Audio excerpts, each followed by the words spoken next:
Selamat datang. Di sini kita bakal coba kupas tuntas satu misteri yang muncul tiap tahun. Tenang, penjelasannya dibikin santai, jelas, dan seru lewat rangkaian visual ini. Oke, langsung aja ya kita bahas pertanyaan yang kayaknya udah jadi langganan tiap tahun. Kenapa sih awal puasa Ramadan itu kadang-kadang bisa beda hari? Untuk ngertiin semua ini, kita harus kenalan dulu nih sama karakter utamanya. Soalnya, ada atau nggak adanya dia, itu jadi penentu segalanya. Nah, ini dia yang namanya hilal. Jadi kuncinya tuh di sini. Awal Ramadan itu baru bisa dimulai kalau bulan sabit super tipis ini kelihatan. Tapi, hilal ini baru bisa muncul setelah momen yang namanya ijtima. Gampangnya, ini pas posisi bulan persis di antara bumi dan matahari. Jadi gelap total, nggak kelihatan. Nah, setelah lewat momen ini dan bulan udah geser dikit dari silaunya matahari, barulah hilal punya kesempatan buat kelihatan. Nah, disinilah ceritanya mulai seru. Ternyata, untuk nentuin kapan bulan baru itu dimulai, ada dua jalan atau dua metode yang sama-sama udah diakui dan dipakai sejak lama. Intinya begini, perbedaannya itu ada di satu pertanyaan mendasar. Apakah kita harus melihat bulan itu dengan mata kepala sendiri? Atau cukup dengan hitung-hitungan astronomis yang nunjukin posisinya udah di mana? Yang pertama, ini namanya Ruqyatul Hilal. Ini metode yang lebih tradisional, yang dasarnya adalah anjuran dari Nabi Muhammad SAW untuk benar-benar melihat bulan secara langsung. Kalau yang kedua ini namanya hisab. Ini pendekatannya lebih saintifik, pakai perhitungan matematis dan astronomis.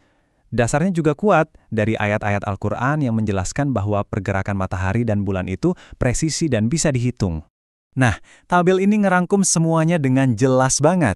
Kita bisa lihat bedanya dari prinsip dasarnya, siapa aja yang biasanya pakai metode ini di Indonesia, sampai ke pertanyaan kuncinya.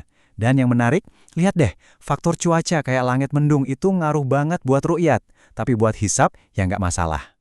Oke, sekarang kita masuk lebih dalam lagi ya. Karena bedanya itu nggak cuma dilihat atau hitung, tapi juga di kriteria spesifiknya. Jadi, syaratnya itu apa aja sih? Buat teman-teman yang pakai metode hisab dengan kriteria wujudul hilal, prinsipnya simple. Asal hasil perhitungan astronomis menunjukkan bulan sudah ada di atas ufuk pas matahari terbenam, walaupun cuma sedikit banget, itu udah sah. Besoknya bulan baru dimulai. Nah, beda lagi sama metode ruqyat yang pakai kriteria imkanur ru'yah, yang juga jadi pegangan pemerintah dan NU.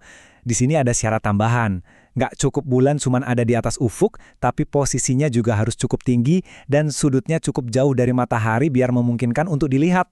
Ada angkanya tuh, minimal tinggi 3 derajat dan elongasi 6,4 derajat. Jadi harus bisa kelihatan secara realistis. Oke, sekarang kita ngintip sedikit yuk. Peralatan tempur yang dipakai buat mencari hilal ini, keren loh perpaduan antara yang tradisional dan yang super canggih. Lihat deh, alat-alatnya macem-macem banget. Dari yang kelihatannya simple kayak tongkat buat patokan arah, sampai yang canggih kayak teleskop dan kamera CCD yang super sensitif. Kamera ini bahkan bisa nangkep citra hilal yang mungkin mata kita sendiri nggak bisa lihat. Prosesnya sendiri juga sistematis banget, jadi nggak asal lihat ke langit. Pertama, mereka hitung dulu perkiraan posisi bulan di mana. Terus pas matahari terbenam, mereka standby di titik-titik observasi. Semua alat diarahkan ke ufuk barat, baru deh proses pengamatan dimulai. Kalau ada yang lihat, laporannya langsung dikirim ke Kementerian Agama. Nah, dari semua penjelasan tadi, sekarang kita sampai ke pertanyaan utamanya. Gimana ceritanya semua perbedaan metode dan kriteria ini bisa bikin ada 2 tanggal awal Ramadan? Kita coba pakai skenario Ramadan 2026 ya. Ini contoh yang pas banget. Jadi di tanggal 17 Februari 2026 sore, hasil perhitungan menunjukkan posisi hilal itu sebetulnya sudah di atas ufuk. Tapi, tingginya masih di bawah kriteria visibilitas 3 derajat. Nah, disinilah perbedaannya terjadi. Buat yang pakai hisab wujudul hilal, besoknya, 18 Februari, udah masuk Ramadan. Tapi buat yang pakai ruqyat dan imkanur ruqyah, karena hilal dianggap belum mungkin terlihat, Ramadannya baru mulai lusa, tanggal 19 Februari. Terus gimana dong negara menyikapi ini? Kan nggak mungkin ada 2 tanggal resmi.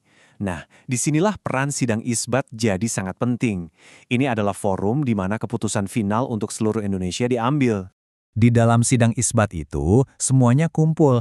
Para ahli astronomi paparin data hitungan hisab mereka. Terus, pemerintah juga ngumpulin semua laporan hasil pengamatan ru'yat dari ratusan titik di seluruh Indonesia. Nah, dari gabungan 2 data ini, mereka berdiskusi untuk mencapai satu kesimpulan, barulah Menteri Agama mengumumkan tanggal resminya. Dan untuk menjaga persatuan, Majelis Ulama Indonesia juga mengeluarkan fatwa. Intinya, selama belum ada satu otoritas tunggal yang diakui seluruh dunia Islam, maka keputusan pemerintah di negaranya masing-masing itu sah dan sebaiknya diikuti oleh masyarakatnya. Jadi, penting banget buat kita pahami ya, ini tuh bukan soal siapa yang benar dan siapa yang salah. Sama sekali bukan.